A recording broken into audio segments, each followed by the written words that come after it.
right now is you're going under and like bending, but you wanna, when you go under, as you lift your leg, you wanna shift your weight so that you're rotating on your right leg. The trick here is, as soon as you lift your left leg, go deep underneath and shift your weight so that you can start moving to the other leg and rotating as you get underneath your crotch. And the reason it's hitting your right leg is because your hands, you're not going under your left leg sometimes. That last time you didn't go under your left leg. When you lift your left leg and you go underneath it, right, you're doing, I'll show you from the side.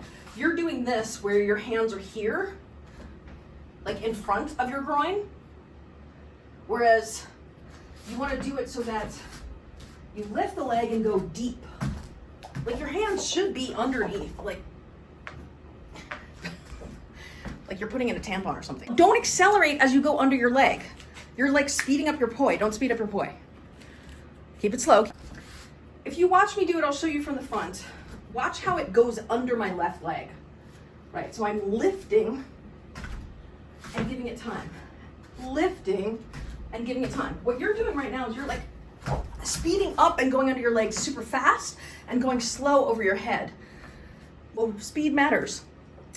Keep it slow. You'll have more time to do the rotation as you're turning.